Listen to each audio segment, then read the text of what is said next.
Welcome to Yin and Young. The following is a story taken from Chapter 3. I have called it Bedtime Comedy Hour. I hope you enjoy it. In the evenings, Bobby nearly always had both his mother and father at home, where he climbed up on the couch to be snuggled. Sometimes his dad would bring out a big box of Old Dutch Ripple chips, and Bobby climbed down to dip his chips in the creamy flavored cheese. As he worked his way through the bag, bits of chips would break off into the dip, and Bobby had to pick them out with his fingers. Soon he was both eating chips and licking the salt and cheese from his fingers. By the time he finished, Bobby almost needed to take another bath. Sometimes instead of chips and dips, there was a dish of cheese and crackers with slices of sausage. Bobby placed a slice of cheese on top of a sausage on top of the cracker. Crackers were usually Ritz, or the bacon and onion flavored kind.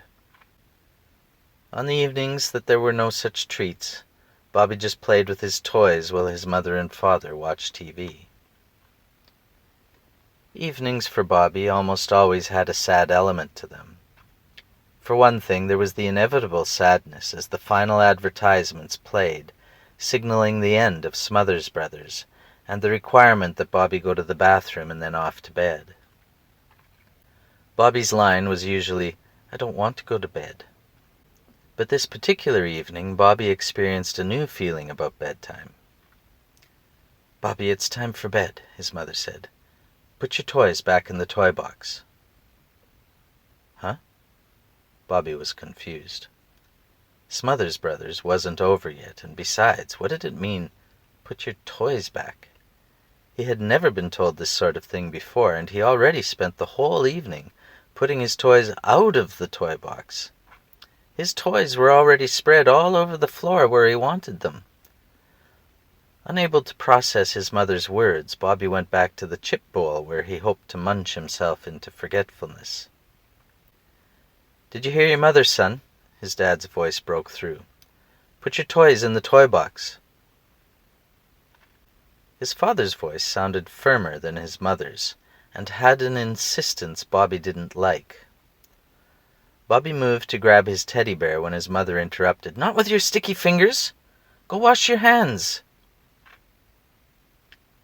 Bobby didn't mind washing his hands, and he ran to wash the creamy chip dip off his fingers, coming back shortly afterwards. But when he rounded the corner to get Teddy, he saw that his father held Teddy in his arms, pulling it away when Bobby reached to take him. "Clean up your toys," his father repeated. Bobby looked around. He didn't know where to begin. "You take your Gumby and put him in the box, and Pokey too," his mother said. Now that was easy enough. Bobby turned and did what he was told, then came back to get Teddy. "And you need to pick up all the Mr. Potato Head pieces and put them away," his father continued. Bobby quickly grabbed Mr. Potato Head and threw him in the box, tossing some of the loose pieces after it, and then turned to get Teddy. "There are still some pieces on the floor," his mother added, "and you need to put all the pieces inside Mr. Potato Head, not just throw them in the box like that. You have to empty the box to get the pieces of Mr. Potato Head and put them away properly." Bobby was getting angry, and started throwing the toys out of the box randomly around the floor, tears rising in his eyes. He gathered Mr. Potato Head's ears and nose, and sitting down, opened Mr. Potato Head, placing the pieces inside. "Over here, you missed one of his eyes," his mother said, pointing at the floor until Bobby saw it. He scrambled over and grabbed the eye off the floor, putting it in Mr. Potato Head and slamming him into the box. "Now all the toys you took out of the box need to go back in." Bobby, turning to his father's voice, saw that Teddy was now sitting beside his father, so Bobby quickly ran to grab Teddy. But as soon as he got near, his father also grabbed Teddy, keeping him just out of Bobby's reach. "I want Teddy," Bobby replied. "Clean up the floor first," said his father. "No," said Bobby, "I want Teddy."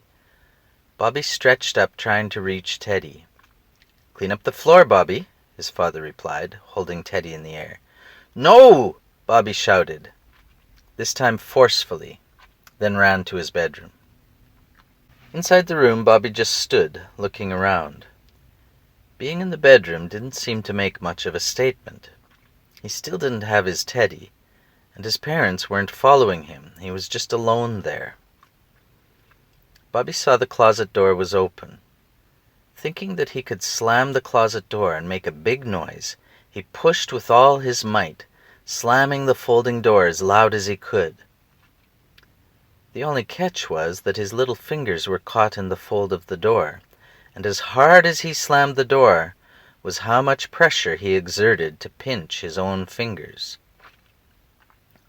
Bobby howled as the pain cut through all the fingers of one hand. He came out of the bedroom raging with anger. He held his injured hand in his good hand and approached his mother and father. He looked at them, red-faced, anger stabbing them with his eyes, his hurt fingers spread out. They both looked at Bobby and suppressed their laughter, which made Bobby bend over and belt out as much anger as his body could produce.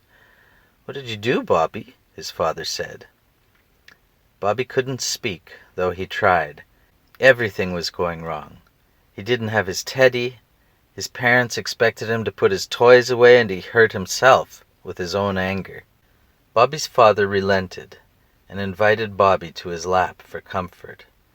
While wiping his tears, Bobby was told what he already knew, which was that if he had just put his toys away when he was told, none of this would have happened. Bobby's father gave him Teddy. Bobby hugged Teddy, climbed down and ran to bed, fingers still throbbing while his remaining toys were strewn about.